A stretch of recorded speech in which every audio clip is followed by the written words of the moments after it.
ಮದುವೆ ಗಟ್ಟಿಮೇಳ ಧಾರಾವಾಹಿಯಲ್ಲಿ ನಟ ರಕ್ಷ್ ಅವರು ಅಭಿನಯಿಸಿದ್ದರು. ಗಟ್ಟಿಮೇಳ ಧಾರಾವಾಹಿ ಮೂಲಕ ಅವರು ನಿರ್ಮಾಪಕರಾಗಿ ಬಡ್ತಿ ಪಡೆದರು. ಇಂದು ನಟ ರಕ್ಷ್ ಅವರು ದೃಷ್ಟಿಬೊಟ್ಟು ಎನ್ನುವ ಧಾರಾವಾಹಿಗೆ ನಿರ್ಮಾಣ ಮಾಡುತ್ತಿದ್ದಾರೆ. ರಕ್ಷ್ ಅವರು ದೃಷ್ಟಿಬೊಟ್ಟು ಧಾರಾವಾಹಿಗೆ ಕ್ರಿಯೇಟಿವ್ ಡೈರೆಕ್ಟರ್ ಆಗಿದ್ದಾರೆ. ಇನ್ನು ಉಳಿದ ಕೆಲಸವನ್ನ ಅವರ ಪತ್ನಿ ಅನುಷಾ ಅವರೇ ನೋಡಿಕೊಳ್ಳುತ್ತಿದ್ದಾರೆ. ಗಟ್ಟಿಮೇಳ ಧಾರಾವಾಹಿಗೆ ರಕ್ಷ್ ಅವರು ನಿರ್ಮಾಪಕರಾಗಿ 5-6 ತಿಂಗಳುಗಳು ಕೆಲಸ ಮಾಡುತ್ತಿದ್ದರು. ಇವರ ಒದ್ದಾಟ ನೋಡಿ ಅವರ ಪತ್ನಿ ಅನುಷಾ ಸಾಥ್ ನೀಡಿದ್ದರು. ಅನುಷಾ ಶಿವಪ್ರಸಾದ್ ಅವರು ಈ ಹಿಂದೆ ಟೀಚರ್ ಆಗಿ ಕೆಲಸ ಮಾಡುತ್ತಿದ್ದರು. ಈ ಕೆಲಸಕ್ಕೆ ಅವರು ಗುಡ್ ಬೈ ಹೇಳಿ ಧಾರಾವಾಹಿ ಪ್ರೊಡಕ್ಷನ್ ಕೆಲಸದಲ್ಲಿ ಬ್ಯುಸಿಯಾಗಿದ್ದಾರೆ. ಅಂದಹಾಗೆ ಅನುಷಾ ಶಿವಪ್ರಸಾದ್ ಅವರು ದೃಷ್ಟಿಬೊಟ್ಟು ಧಾರಾವಾಹಿಯ ಎಲ್ಲ ಕೆಲಸಗಳನ್ನ ಅವರೇ ಮಾಡುತ್ತಿರೋದು ತುಂಬಾ ಖುಷಿ ವಿಷಯ ಎನ್ನುತ್ತಾರೆ ನಟ ರಕ್ಷ್.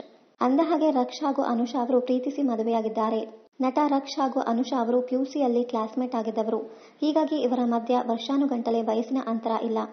ಇವರಿಬ್ಬರಿಗೂ 33 ವರ್ಷ ವಯಸ್ಸು ಎನ್ನಲಾಗಿದೆ. ಮದುವೆ ವಯಸ್ಸು ಬಂದಾಗ ಅನುಷಾ ರಕ್ಷ್ ಅವರು ಮನೆಯವರನ್ನ ಒಪ್ಪಿಸಿ ಮದುವೆಯಾಗಿದ್ದಾರೆ. ಇಂದು ನಟ ರಕ್ಷ್ ಅವರು ಬರ್ಮಾ ಎನ್ನುವ ಸಿನಿಮಾದಲ್ಲಿ ನಟಿಸುತ್ತಿದ್ದಾರೆ. ಅಷ್ಟೇ ಅಲ್ಲ, ದೃಷ್ಟಿಬೊಟ್ಟು ಎನ್ನುವ ಧಾರಾವಾಹಿಯನ್ನ ನಿರ್ಮಾಣ ಕೂಡ ಮಾಡುತ್ತಿದ್ದಾರೆ. ಇವರಿಬ್ಬರಿಗೂ ಈ ಪ್ರಾಜೆಕ್ಟ್ಗಳಲ್ಲಿ ಬ್ಯುಸಿಯಾಗಿದ್ದಾರೆ. ಇನ್ನಷ್ಟು ಕನ್ನಡ ಧಾರಾವಾಹಿ, ಸಿನಿಮಾ ಹಾಗೂ ಇನ್ನಿತರ ನ್ಯೂಸ್ ಅಪ್ಡೇಟ್ಸ್ಗಾಗಿ ಚಾನೆಲ್ ಅನ್ನ ಸಬ್ಸ್ಕ್ರೈಬ್ ಮಾಡಿ. Thank you.